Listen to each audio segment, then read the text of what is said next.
Something feels different lately. You may not be able to name it. You may not be able to point to a single event or a single conversation or a single moment where it started. But something inside you has shifted, and you feel it. It is not dramatic. It is not loud.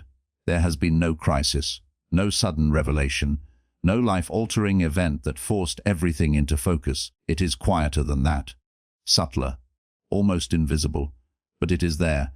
It is in the way you pause before responding, in the way you lie awake at night, not anxious exactly, but aware that something is stirring beneath the surface of your life, something you do not fully understand yet. It is in the way your usual routines feel slightly off. The things that used to satisfy you do not quite satisfy you anymore. The conversations that used to engage you feel thinner now. The patterns you have followed for months or years have started to feel like they belong to a version of you that is already fading. And maybe that is what unsettles you most. Not that something is wrong, but that something is changing, and you cannot control it. You have probably tried to ignore it. Most people do. You have tried to push the feeling aside and go back to normal. You have told yourself that you are overthinking it, that nothing has really changed, that you are just tired or restless or going through a phase.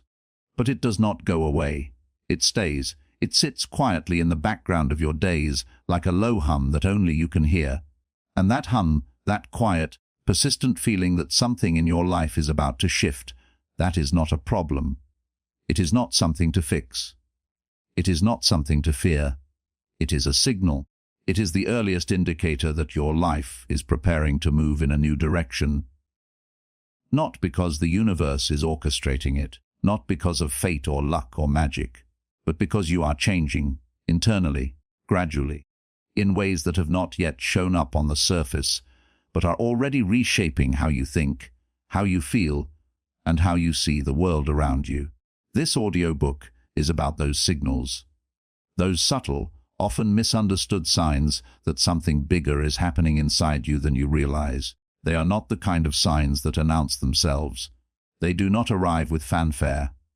They arrive as discomfort, as restlessness, as quiet questions you cannot stop asking, as a growing distance between who you have been and who you are becoming.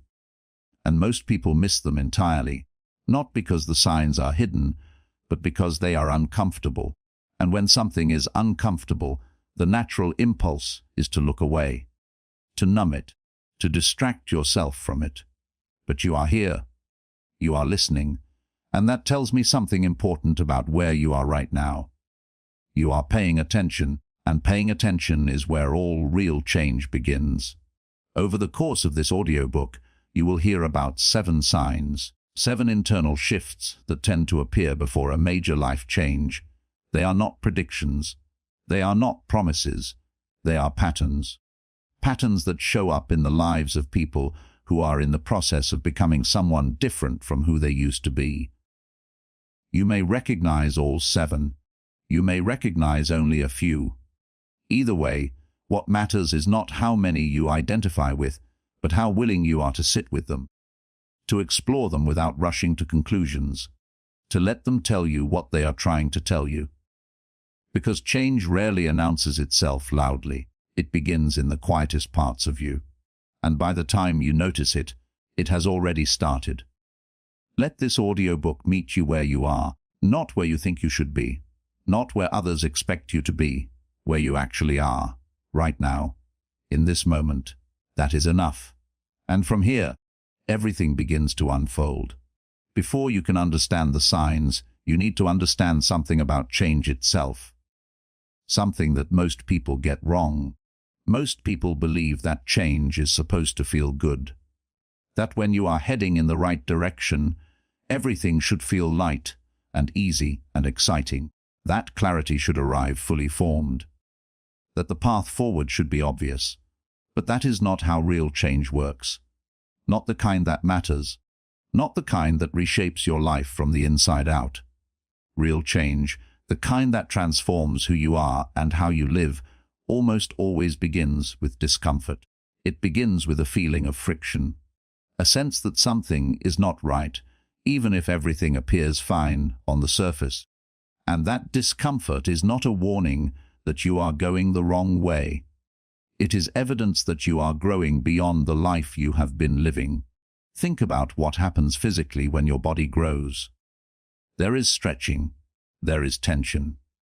There is a period where things do not quite fit anymore. Old skin must be shed before new skin can fully form. It is not a painless process, but it is a necessary one. The same thing happens internally. When your mind is expanding, when your awareness is deepening, when your values are shifting, there is a period of in-between.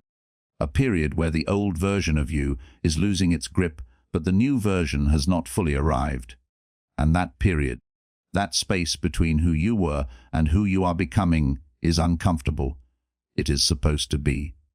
The discomfort is not a sign that something is going wrong. It is a sign that something is going right. It means you are outgrowing the container you have been living in. It means the life you have built is becoming too small for the person you are becoming. And that tension, that pressure, is what eventually pushes you into something new. But here is why most people struggle with this. We are conditioned to avoid discomfort. From a very young age, we are taught that discomfort is bad, that it means danger, that it should be eliminated as quickly as possible. And so we develop all kinds of strategies for avoiding it. We distract ourselves, we stay busy, we numb ourselves with entertainment or consumption or noise. We do whatever we can to make the feeling go away, and sometimes it works, temporarily. The distraction takes the edge off. The business fills the gap. The noise drowns out the quiet voice inside that is trying to tell you something. But the voice does not disappear. The feeling does not resolve. It simply waits. It sits beneath the surface, patient and persistent, until you are ready to listen. And that is what you are doing right now. You are listening. The discomfort you have been feeling lately, the restlessness, the dissatisfaction, the sense that something needs to change, that is not your enemy. It is your guide. It is the part of you that knows, even before your conscious mind catches up, that you are ready for something different. Most people resist this feeling for years, sometimes for decades. They stay in jobs that drain them. They maintain relationships that have run their course. They follow routines that no longer serve them. And they do all of this because the discomfort of staying feels more manageable than the discomfort of changing. But there is a cost to staying, and the cost is this. Every day you resist the change that is trying to happen, you lose a little more of your aliveness, a little more of your curiosity, a little more of your connection to the person you are capable of becoming. And over time, that loss accumulates. It shows up as numbness, as apathy, as a vague but persistent sense that life is happening around you rather than through you. You do not want that. And the fact that you are here, that you are engaging with this audiobook, tells me that you have already decided, even if you have not said it out loud, that you are not willing to pay that cost anymore. So let the discomfort be there. Let it sit with you. Let it speak. You do not need to fix it. You do not need to understand it fully. You just need to stop running from it. Because on the other side of that discomfort is something you have been looking for. Not a perfect life, not a painless existence, but a life that feels like yours, a life that fits the person you are right now, not the person you were 5 years ago or 10 years ago. Change is uncomfortable. That is simply what it is. And the sooner you make peace with that discomfort, the sooner you can begin to move through it rather than away from it. The 7 signs you are about to hear are all, in their own way, expressions of this discomfort. They are the ways that change shows up before it becomes visible. They are the internal shifts that precede the external ones, and they are not problems to solve. They are invitations to grow. Let yourself accept them as they are. Let yourself feel them without judgment, and let yourself trust that what is happening inside you, even when it is confusing, even when it is uncomfortable, even when you cannot see where it is leading, is happening for a reason. Not a mystical reason, a human one. The reason is simple. You are becoming someone new. And becoming always begins with the slow, quiet unraveling of who you used to be. The first sign that your life is about to change completely is a growing, persistent discomfort with the life you are currently living. Not a crisis, not a breakdown, not a dramatic collapse. Just a quiet, steady feeling that something is not right. That the life you have built, the routines you follow, the role you play, no longer fits you the way it once did. It is like wearing a shirt that used to be comfortable. You have worn it for years. It fit well. It felt familiar. But now, without any obvious reason, it feels too tight. It restricts your movement. It does not sit right on your shoulders. And no matter how many times you adjust it, it never quite feels the way it used to. That is what this kind of discomfort feels like. Not pain, not suffering. Just a persistent sense of misalignment. A gap between where you are and where something inside you feels you should be. And it can be confusing. Because on the surface, things might look fine. You might have a stable job, a decent routine, people who care about you, nothing obviously wrong, and yet the feeling persists. This nagging sense that something is missing, something you cannot name, something that no amount of adjustment or rearrangement seems to fix. Most people interpret this discomfort as ingratitude. They tell themselves they should be happy with what they have. They feel guilty for wanting something different. They compare their situation to others who have less and conclude that their dissatisfaction is a character flaw, a failure to appreciate what is right in front of them. But that interpretation is wrong, and it keeps people stuck for years. Discomfort with your current life is not ingratitude. It is awareness. It is the recognition, arriving not through thought, but through feeling, that you have outgrown your current circumstances, that the life you built was right for the person you were when you built it. But you are no longer that person. You have changed. And the life around you has not changed with you. This happens to everyone at some point, usually more than once. Because growth does not stop. You do not reach a certain age or a certain level of success and then freeze in place. You keep evolving. Your values shift. Your priorities deepen. Your understanding of yourself expands. And as all of that happens internally, the external structure of your life begins to feel like it was designed for someone else. Because it was. It was designed for the version of you that existed when you created it. And that version is no longer here. This is not a failure of your life. It is evidence that you have grown beyond it. Let that distinction settle in. Your discomfort is not proof that something is wrong. It is proof that something inside you is right. Something inside you is awake and aware and honest enough to say, this is not enough anymore. This does not fit. This is not where I belong. And that kind of honesty, even when it is inconvenient, even when it disrupts the comfort of your current situation, is the beginning of every meaningful change. Now, this discomfort can show up in many different ways. It is not always obvious. Sometimes it shows up as boredom, a deep, pervasive boredom that has nothing to do with having nothing to do. You might be busy. You might have a full schedule. But nothing on that schedule excites you. Nothing makes you feel alive. You go through the motions, but the motions feel empty, like you are performing your own life rather than living it. Sometimes it shows up as irritability. Small things that never used to bother you suddenly feel unbearable. The commute, the routine conversations, the predictable rhythm of your days. You find yourself snapping at people, not because they have done anything wrong, but because the friction inside you is looking for an outlet. Sometimes it shows up as sadness.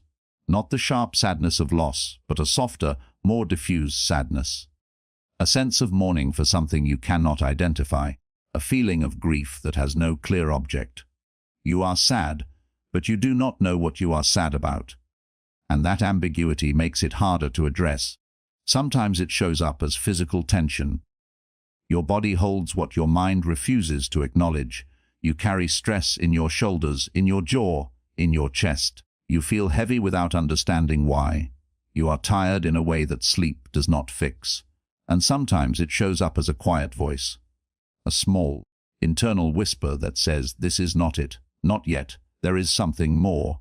That voice is easy to dismiss. It does not shout, it does not demand. It simply speaks its truth and waits for you to listen. And most of the time, you do not listen. You push it aside. You cover it up with tasks and obligations and distractions. You tell yourself it is just a phase. But it is not a phase. It is a signal that the ground beneath your life is shifting, that something new is preparing to emerge, that the discomfort you are feeling is not a dead end but a doorway. The question is not whether you should feel this way. You already do. The question is what you do with the feeling. Most people do one of two things. They either ignore it and stay exactly where they are, slowly numbing themselves to the growing misalignment.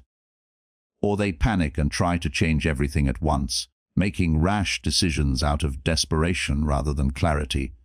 Neither of those responses honors the process that is actually happening inside you. The better response is simpler and harder. It is to sit with the discomfort, to feel it fully without trying to fix it immediately, to let it inform you rather than control you, to treat it as data, not disaster. Because the discomfort is telling you something specific.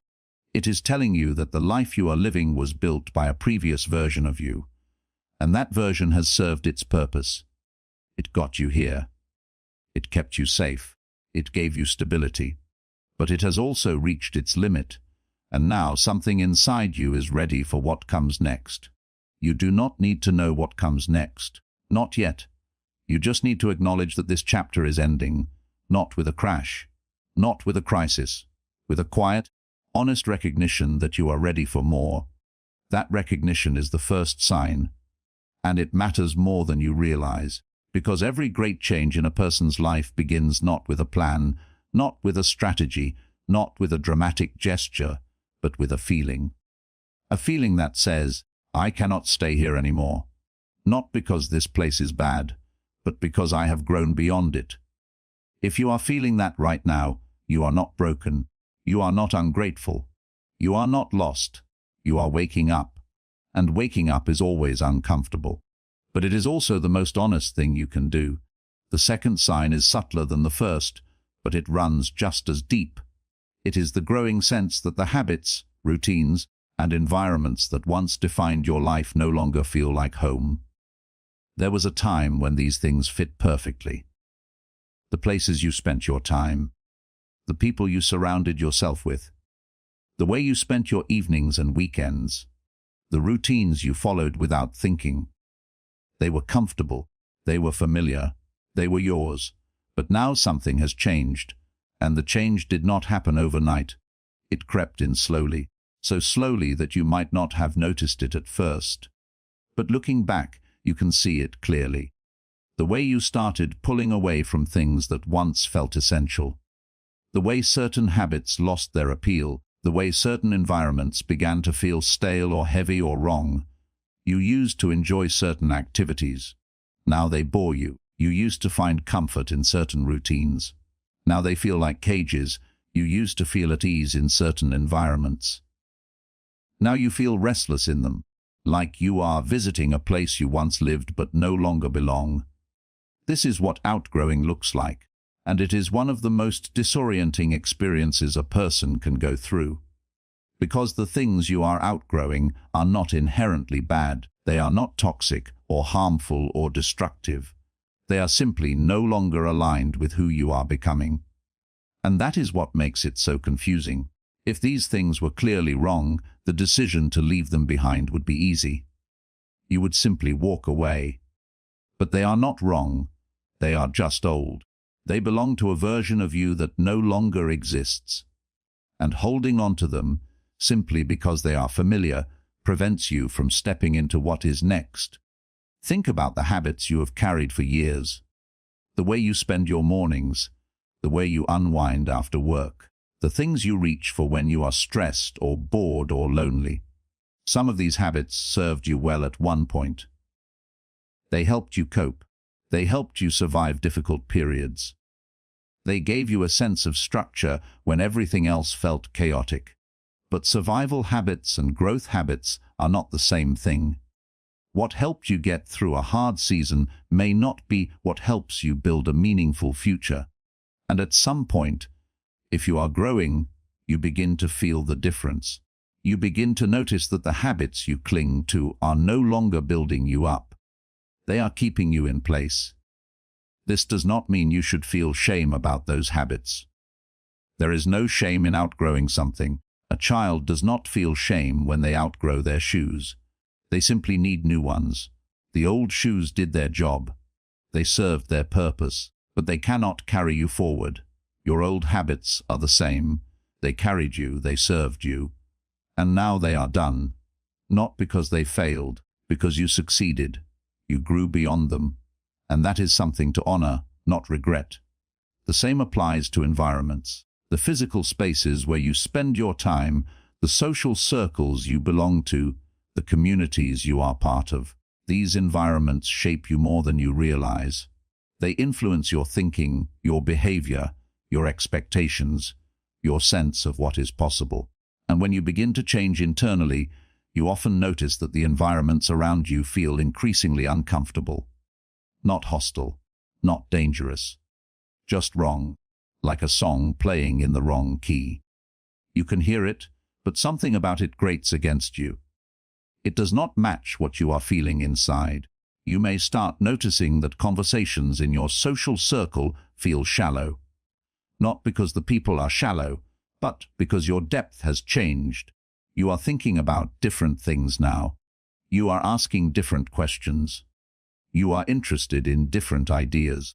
And the conversations that once satisfied you no longer reach the places inside you that need to be reached. You may start noticing that certain places no longer energize you. The bar you used to love, the routines you used to crave, the activities that used to fill your weekends. They feel hollow now, not because they changed, because you did. And this creates a particular kind of loneliness. A loneliness that has nothing to do with being alone. You can be surrounded by people and still feel it. You can be in the middle of a crowded room and feel completely disconnected. Because the disconnection is not between you and others. It is between who you are becoming and the environment that was built for who you used to be. This loneliness is temporary, but it does not feel temporary while you are in it. It feels permanent. It feels like proof that something is wrong with you, that you have lost the ability to enjoy what everyone else seems to enjoy. But nothing is wrong with you. You are simply in between. Between the old and the new. Between the life you have outgrown and the life that has not yet fully formed. And that space, that in-between space, is where transformation happens. It is also where most people turn back. Because the discomfort of the in-between is so great that returning to the old feels safer. Even if the old no longer fits, even if it brings more numbness than joy. At least it is familiar. At least it is known. But going back is not really an option. You know this. You feel it. Once you have outgrown something, you cannot ungrow. You cannot unsee what you have seen. You cannot unfeel what you have felt. The awareness that something no longer fits does not go away just because you try to squeeze back into it. So what do you do instead? You let go. Not all at once. Not in a dramatic burn-it-all-down gesture. Slowly, gently, with respect for what was and openness to what is coming. You let go of the habits that no longer serve you by replacing them with habits that reflect who you are becoming. Not who you were, who you are now. You let go of the environments that no longer fit by gradually seeking out spaces that match your current values, your current curiosity, your current depth. Not by abandoning people, not by judging them, simply by following your own growth wherever it leads.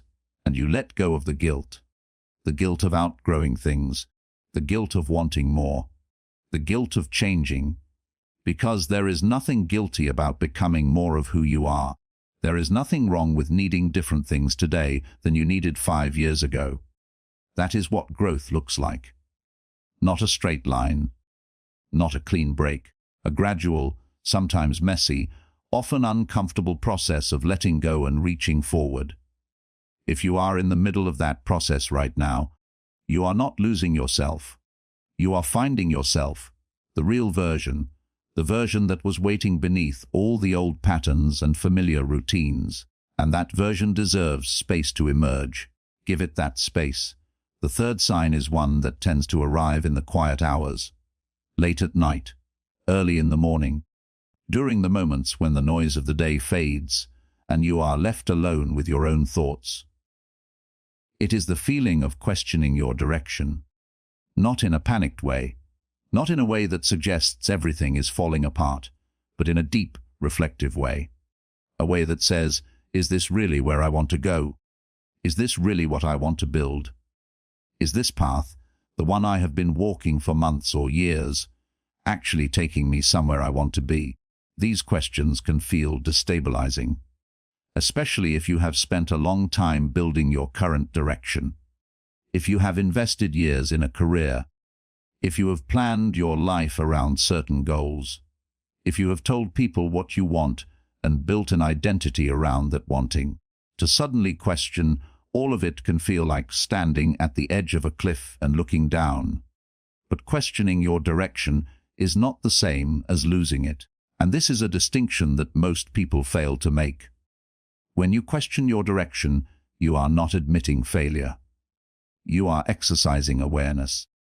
You are acknowledging, with honesty and courage, that the direction you chose may have been right for the person you were when you chose it, but may not be right for the person you are now, and that is not weakness. That is growth. Think about how you arrived at your current direction. Think about the version of you that made those decisions. What did that person know? What did they value? What were they afraid of? What were they hoping for? Now ask yourself honestly, are those still the same things? In most cases, the answer is no, not entirely, because you have lived. You have experienced things that the earlier version of you had not yet encountered. You have learned. You have been hurt. You have been surprised. You have discovered parts of yourself that did not exist when the original plan was made. And yet, despite all of that change, many people continue following the original plan, not because it still makes sense, but because they are afraid of what it would mean to stop, afraid of the uncertainty, afraid of the judgment, afraid of starting over. That fear is understandable, deeply understandable. You have built something, you have invested, and the idea of walking away from that investment, even if it is no longer taking you where you want to go, feels like waste. But continuing in a direction that no longer fits is not saving your investment. It is compounding the loss. Every day you spend pursuing something that no longer resonates with who you are is a day subtracted from the life you are meant to live. And the questioning you feel right now, that persistent, uncomfortable questioning, is your internal compass trying to recalibrate. It is not trying to destroy your life. It is trying to redirect it towards something more aligned, more honest, more true to who you have become. Now, questioning does not mean you have the answer yet. That is important to understand. The sign is the questioning itself, not the resolution. You may be sitting in a place of deep uncertainty right now, not sure what you want, not sure where to go, not sure what the next step is, and that is perfectly fine. Uncertainty is not the enemy of change. It is the prerequisite. You cannot find a new direction until you acknowledge that the old one is no longer working. And you cannot acknowledge that the old one is no longer working unless you are willing to question it. So the questioning is the doorway. It is not the destination. It is the opening. And most people slam that door shut the moment it opens. Because the questions are uncomfortable. Because they do not have immediate answers. Because the gap between knowing something is wrong and knowing what is right feels unbearable. But if you can resist that impulse, if you can stay in the question without demanding an immediate answer, if you can let the uncertainty be present without letting it paralyze you, then something remarkable begins to happen. Clarity begins to form. Not all at once, not in a sudden flash of insight, slowly, piece by piece, like a photograph developing in a darkroom. At first, there is nothing, then shapes, then outlines, then detail. That is how new direction emerges, not through force, through patience, through the willingness to sit with the question long enough for the answer to find you. And the answer will find you. Not because of some mystical force, but because when you are genuinely open, when you are genuinely searching, when you are paying attention to your own instincts and feelings and values, the next step becomes visible. Maybe not the whole path, maybe just the next step, but that is enough. It is always enough. You do not need to see the entire road before you take the first step. You just need to know that the road you are on is not the right one anymore, and the questioning you are experiencing right now is that knowledge arriving in the only form it can. As a feeling, as a whisper, as a quiet but persistent sense that something needs to change. Trust that sense, not blindly, not recklessly, but honestly. Let it guide you toward reflection rather than reaction. Let it invite you to examine your choices, your goals, your direction, with the fresh eyes of the person you are today, not the person who made those choices years ago, because you owe your loyalty to who you are now, not to who you were. And who you are now may want something different, something deeper, something you did not even know existed when you first started walking this path. That is not a crisis. That is an awakening, and it is the third sign that your life is about to change. The fourth sign is perhaps the most transformative of all, not because it is the most dramatic, but because it is the most foundational. Everything else builds on it. It is the experience of increased self-awareness. You are starting to see yourself more clearly. Not just the polished version, not just the version you present to the world. The real version, the one with patterns and tendencies and fears and contradictions that you have spent years avoiding. And this new clarity, this willingness to look at yourself honestly, is both liberating and unsettling. Because what you see is not always comfortable. You are starting to notice things about yourself that you never noticed before. Or, more accurately, things you noticed but chose to ignore. The way you react under pressure, the way you seek approval in subtle, almost invisible ways, the way you avoid certain emotions, the way you tell yourself stories about who you are that may not be entirely true. This is not self-criticism. This is self-awareness, and there is a critical difference. Self-criticism says, I am broken, something is wrong with me, I need to be fixed. Self-awareness says, I am human, I have patterns. Some of those patterns serve me and some do not. And now that I can see them, I have the power to choose differently. Self-criticism tears you down. Self-awareness builds you up, not through flattery, but through honesty. The kind of honesty that does not look away from the difficult parts. The kind that holds a mirror up without flinching. If you have been experiencing this recently, if you have been noticing things about yourself that you never paid attention to before, that is not a sign of deterioration. It is a sign of evolution. Your consciousness is expanding. Your ability to observe yourself is sharpening. And that sharpening, while sometimes painful, is one of the most important things that can happen to a person. Because you cannot change what you do not see. You cannot outgrow patterns you refuse to acknowledge. You cannot heal wounds you pretend do not exist. Self-awareness is the light that illuminates all of these things, and once they are illuminated, they can be addressed. Think about what you have been noticing lately. Really think about it. Maybe you have noticed that you talk too much in conversations, not because you have nothing to say, but because silence makes you uncomfortable. And beneath that discomfort is a fear of being overlooked, a fear of being irrelevant, a fear that if you are not filling the space, you will disappear. Maybe you have noticed that you agree with people even when you do not actually agree, that you nod along, that you say what they want to hear, not because you are dishonest by nature, but because conflict feels dangerous to you. Because somewhere along the way, You learned that disagreement meant rejection, and so you sacrificed your voice for the sake of belonging. Maybe you have noticed that you keep busy not because you have meaningful things to do, but because business keeps you from feeling, from sitting with yourself, from facing the quiet questions that arise when the noise stops. And you have realized, perhaps for the first time, that your productivity is not always productive. Sometimes it is a form of avoidance. Maybe you have noticed patterns in your relationships. The way you always choose a certain type of person, the way conflicts tend to follow the same script, the way you give too much or hold back too much or push people away just when they get close. And you have started to wonder whether these patterns are coincidence or something deeper. They are something deeper. They are almost always something deeper, and the fact that you are starting to see them is enormous. Not dramatic, enormous. Because seeing them is the first and most essential step toward changing them. Self-awareness does not arrive all at once. It comes in layers. Like peeling an onion, each layer reveals something new. Something you were not ready to see before but are ready to see now.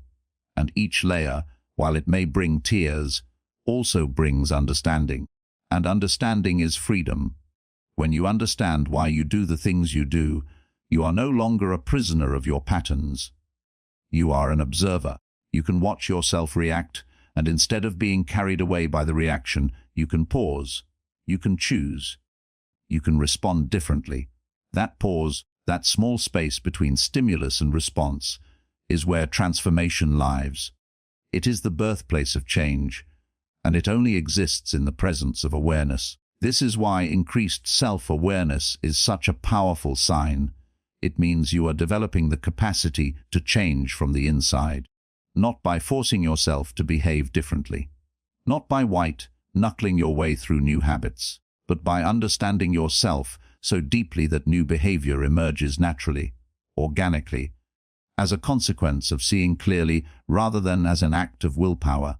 There is something else worth noting about this sign. As your self-awareness increases, you will likely notice that your tolerance for inauthenticity decreases, both in yourself and in others. Things that never bothered you before, shallow conversations, performative behavior, emotional dishonesty, may begin to feel intolerable, not because you are becoming judgmental, but because your standard for truth has risen. And once it rises, it does not come back down. This can be challenging in relationships, because the people around you may not be going through the same process. They may still be operating at the level they have always operated at. And your increased awareness may create a gap between you and them, a gap that feels lonely but is ultimately healthy, because it is pushing you toward connections that match your new depth, toward conversations that matter, toward relationships built on honesty rather than convenience. Let this process happen. Do not resist it. Do not force it. Do not judge yourself for what you see. Just see it. Hold it gently. Let it inform your choices. Let it guide your growth. Because this awareness, this willingness to look at yourself with clear, unflinching eyes, is one of the most courageous things you can do, and it is changing you, quietly, steadily, in ways that will become visible soon enough. You are waking up to yourself. And that is the fourth sign that your life is about to change. The fifth sign feels like loss, and in a way it is.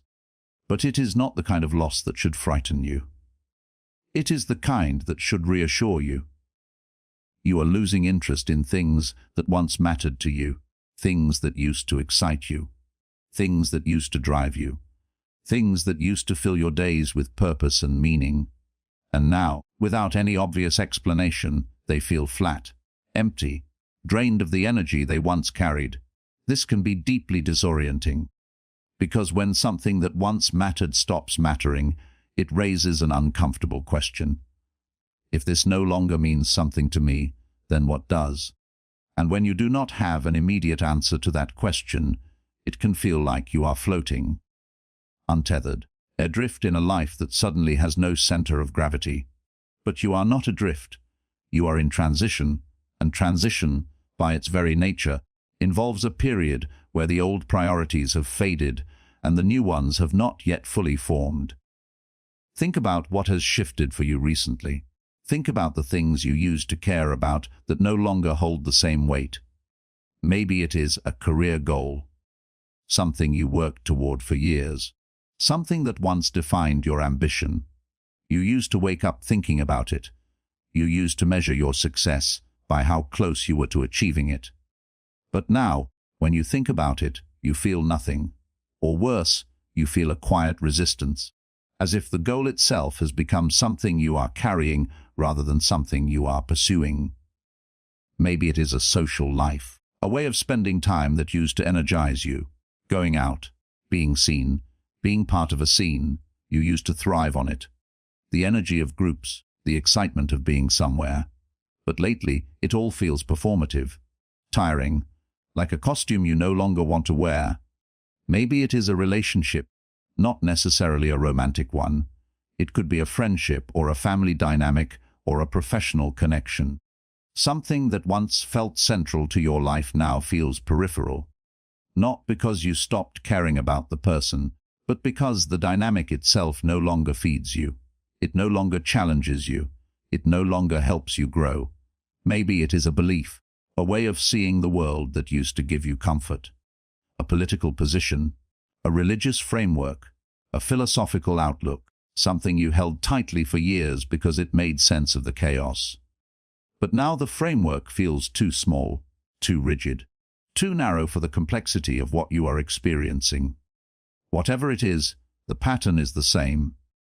Something that once defined you is losing its grip, and in its place there is a vacancy, a space that has not yet been filled. Most people are terrified of that space.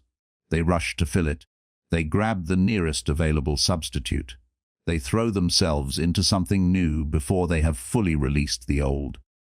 And as a result, they cycle through interests and identities and goals without ever arriving anywhere meaningful, because they never allowed the space to exist long enough for something genuine to grow in it. But the space is necessary. It is essential. It is the soil from which your next chapter will emerge, and if you pave over it too quickly, nothing authentic can take root. So let the emptiness be there. Let the vacancy sit. Let the old interests fall away without immediately replacing them.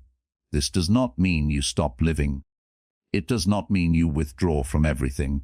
It means you stop forcing yourself to care about things that no longer resonate. It means you give yourself permission to say, this used to matter to me, and now it does not, and that is okay. Because it is okay. More than okay, it is natural. It is evidence that your internal compass is recalibrating, that your values are shifting, that what feeds your soul today is different from what fed it 5 years ago. And that is not a problem. That is growth. Consider the alternative. Consider what it would mean if nothing you cared about ever changed. If the goals you set at 20 still motivated you at 40. If the interests you had as a teenager still consumed you as an adult. That would not be stability. That would be stagnation. Growth requires release. It requires letting go of the things that have served their purpose so that new things can take their place. And that release, while it feels like loss in the moment, is actually liberation. It is freeing up space inside you. Space for new passions, new purposes, new ways of engaging with the world. You may not know what those new things are yet. That is fine. You do not need to know. You just need to trust that they are coming. That the space you are creating by releasing the old is preparing you for something you cannot yet imagine. And in the meantime, pay attention to what stirs you. Not what you think should stir you. Not what used to stir you. What actually stirs you, right now, in this moment. It may be small. A topic you find yourself reading about. A conversation that left you thinking for days. A quiet activity that fills you with a peace you did not expect. An idea that keeps returning, uninvited but persistent. Those small stirrings are seeds. They are the earliest signs of what is to come. And if you pay attention to them, if you give them room to grow instead of dismissing them as impractical or irrelevant, They will eventually become the new center of your life, but only if you let go of the old center first. So let it go, with gratitude for what it gave you, with respect for the role it played, and with quiet confidence that what comes next will be worth the wait. That is the fifth sign, and it is one of the most important, because it means your soul is making room for something new, and something new is on its way.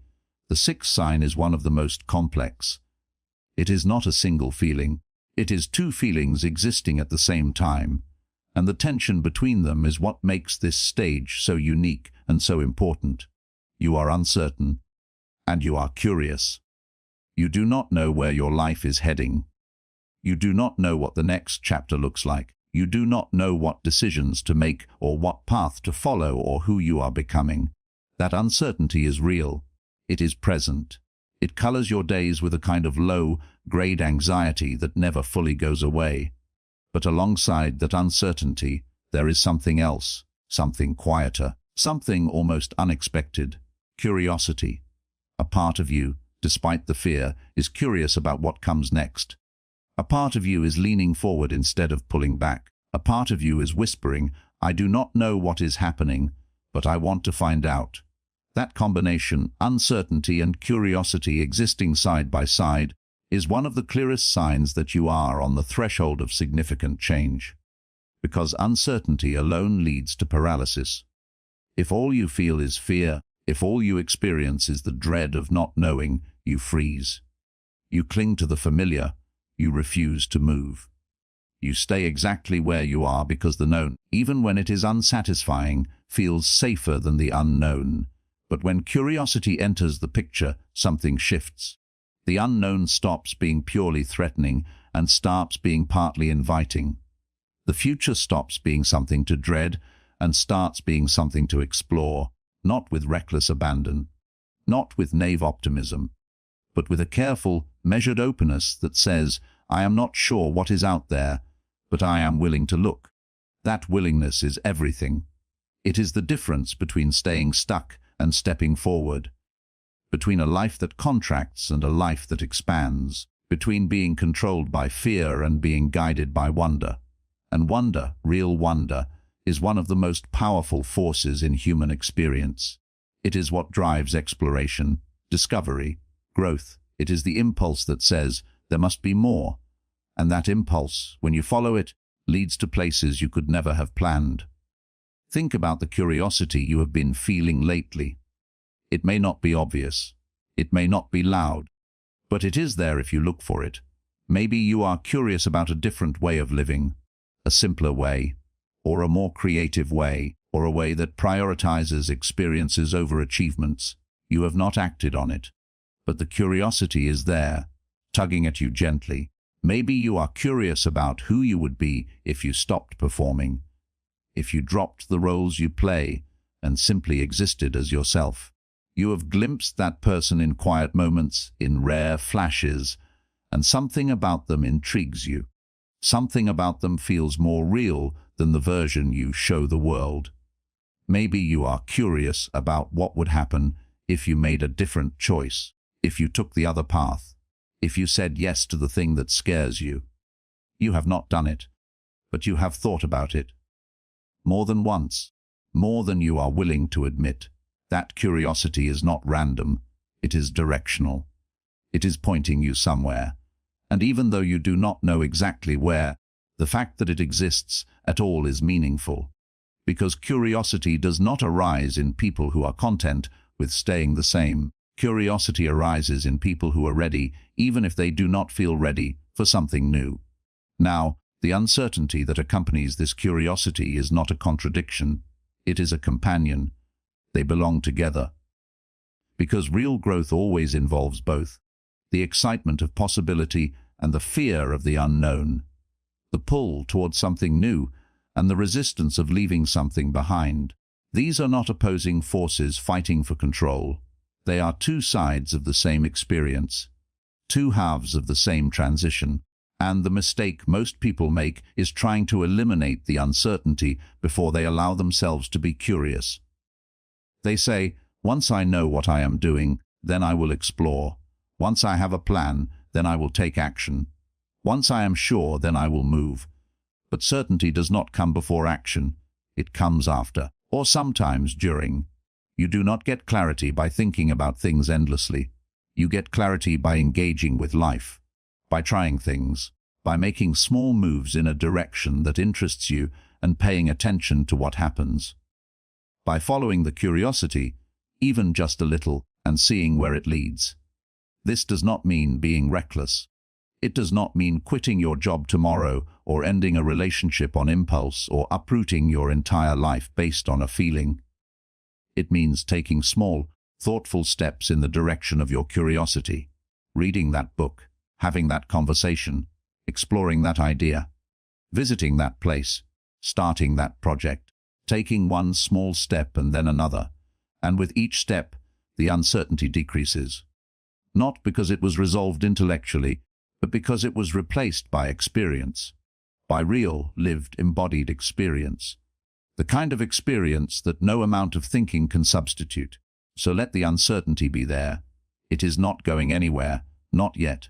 But do not let it stop you from following the curiosity. Because the curiosity is your compass. It may not show you the entire map, but it shows you the next direction, and that is enough. One step at a time, one question at a time, one small act of courage at a time. That is how the sixth sign works, not by giving you answers, by giving you the willingness to search for them, and that willingness, that quiet, persistent willingness to keep exploring even when you are not sure, is what separates the people who change from the people who stay the same. You are one of the people who change. You know this. You feel it, even through the uncertainty, even through the fear. The curiosity is stronger, and it is leading you somewhere worth going. Trust it, not perfectly, not without doubt, but enough to keep moving. The seventh and final sign is the one that ties everything together. It is the thread that runs through all the other signs. The undercurrent beneath the discomfort, the outgrowing, the questioning, the awareness, the loss of interest, and the uncertain curiosity.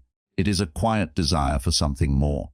Not more in the sense of accumulation, not more money, not more status, not more possessions, not the kind of more that the world typically celebrates. A different kind of more, a deeper kind, more meaning, more alignment, more truth, more connection to something that actually matters. This desire does not shout. It does not present itself as a grand ambition or a clear objective. It shows up softly, almost timidly, as a feeling in your chest that you cannot quite articulate, as a longing that does not have a clear object, as a pull towards something you have not yet defined, but can sense is real. And it is the most important sign of all, because it is the sign that your soul, for lack of a better word, is asking for more from life, not in a greedy way, in an honest way, in a way that says, I know there is something beyond what I have been living, and I am ready to find it. This desire can be confusing, because when you do not know exactly what you want more of, the desire feels formless, undefined, like reaching for something in the dark. You know it is there, you can feel its presence, but you cannot see it, you cannot name it, and because you cannot name it, you sometimes wonder if it is real at all. It is real. It is one of the most real things you will ever experience. Because it is coming from the deepest part of you, the part that is not satisfied by surface-level living, the part that knows, even when your mind argues otherwise, that you were made for something more substantial than what you have been settling for. And notice the word settling. Because that is often what has been happening, not dramatically, not obviously, but quietly, gradually over the course of years you settled. You accepted a version of life that was good enough. You told yourself that wanting more was unreasonable. That being grateful for what you had meant stopping there. That reaching for something deeper was self-indulgent or impractical or naive. But wanting more does not negate gratitude. You can be grateful for everything you have and still feel that there is something beyond it. Those two things are not in conflict. Gratitude and aspiration can coexist. In fact, they thrive together. Gratitude keeps you grounded. Aspiration keeps you growing, and both are necessary for a life that feels truly alive. The desire for something more is not a rejection of your current life. It is an expansion of it. It is the recognition that you have reached the edges of your current container and are ready to pour yourself into something bigger. This desire often manifests in specific ways, though the specifics vary from person to person. For some, it is a desire for more meaningful work, not just a job that pays the bills, but work that engages your mind and heart. Work that contributes something. Work that you would do even if no one was watching, because it matters to you at a level that transcends compensation. For some, it is a desire for deeper relationships. Not more friends, but closer ones. Not more social activity, but more genuine connection. Conversations that go somewhere. Vulnerability that is received and reciprocated. The sense that you are truly known by someone, not just recognized. For some, it is a desire for inner peace. A desire to stop the constant striving and simply be, to let go of the need to perform and the need to prove and the need to achieve, and instead find contentment in the quiet reality of who you are. Not what you do, who you are. For some, it is a desire for creative expression. Something inside you wants to be made visible. A story wants to be told. A vision wants to be realized. An idea wants to take form. And you feel the pressure of that unexpressed creativity building inside you like water behind a dam. For some, it is a desire for freedom, not the dramatic, rebellious kind. The internal kind. Freedom from the expectations that have been driving your choices. Freedom from the fear that has been limiting your possibilities. Freedom from the narratives that someone else wrote for your life. The desire to finally, after all this time, write your own. Whatever form it takes, the desire is the same at its root.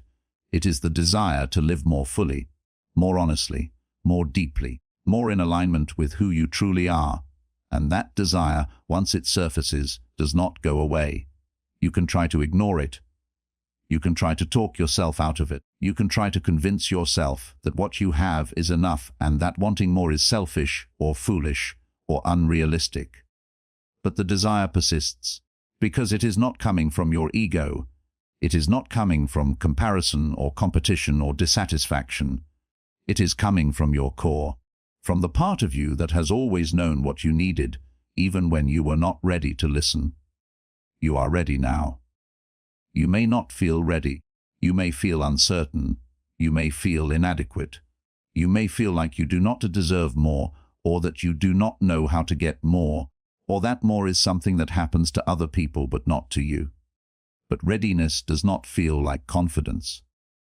Readiness feels like this, like listening, like paying attention, like allowing yourself to feel the desire without dismissing it. And that is exactly what you are doing right now. The desire for something more is not a sign that you are ungrateful. It is a sign that you are alive, fully, undeniably alive. And alive people grow. Alive people evolve. Alive people reach for what they have not yet grasped, not because what they have is insufficient, but because they are designed to expand. You are designed to expand. And this desire, this quiet, persistent, beautiful desire for something more, is the seventh and final sign that your life is preparing to change in ways you cannot yet fully see. Do not dismiss it. Do not silence it. Let it guide you, because it knows where you are going, even if you do not. You have listened to 7 signs, 7 internal shifts, 7 quiet indicators that something in your life is moving, rearranging, preparing to become something different from what it has been. And if you recognized yourself in any of them, if even one of those signs resonated with something you have been feeling, then I want you to understand something clearly. The change has already begun, not in the future, not when conditions are right, not when you finally figure everything out. Now, it has already started, and it started the moment your internal world began to shift, the moment you felt the first flicker of discomfort. The first question, the first sense that something was different. Because change does not begin with action. Action is the later stage. Change begins with awareness. It begins in the space between who you have been and who you are becoming. It begins in the quiet, often uncomfortable recognition that something inside you is no longer willing to stay the same. And that recognition, once it takes root, cannot be undone. You cannot go back to not knowing what you know. You cannot go back to not feeling what you feel. The awareness you have gained through this audiobook, and more importantly through your own lived experience, is permanent. It is part of you now. That does not mean the path forward will be easy. It will not be. Growth is rarely easy. It involves letting go of things that feel safe. It involves stepping into spaces that feel uncertain. It involves trusting yourself in moments when trust does not come naturally. But you can do it. Not because you are fearless. Because you are willing to be uncomfortable. Willing to not have all the answers. Willing to move forward one small step at a time, guided not by a perfect plan, but by a deepening relationship with yourself. And that relationship, that growing, evolving, increasingly honest relationship with who you are, is the most important thing you will ever build. It is the foundation for everything else, for better relationships, for more meaningful work, for deeper peace, for a life that feels like yours, truly yours, in a way it never quite has before. So do not rush it. Do not force it. Do not try to skip ahead to the resolution without honoring the process that is unfolding right now. The in-between is not a waiting room. It is the transformation itself. And it deserves your attention, your patience, your respect.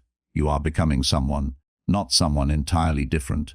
Someone more fully yourself, someone closer to the truth of who you have always been beneath the roles and the routines and the expectations.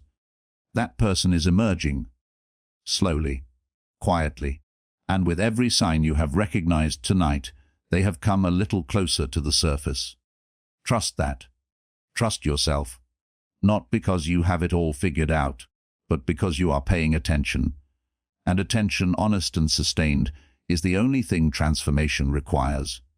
Change rarely announces itself loudly. It begins quietly. In your thoughts, in your feelings, in the subtle shifts that most people overlook, but that you, right now, are choosing to see. And the moment you start noticing these signs is the moment your life has already begun to change. It is changing now. In this breath, in this awareness, in this quiet, powerful decision to stop looking away and start looking within, you are ready, not perfectly, not fearlessly, but truly. And that is more than enough.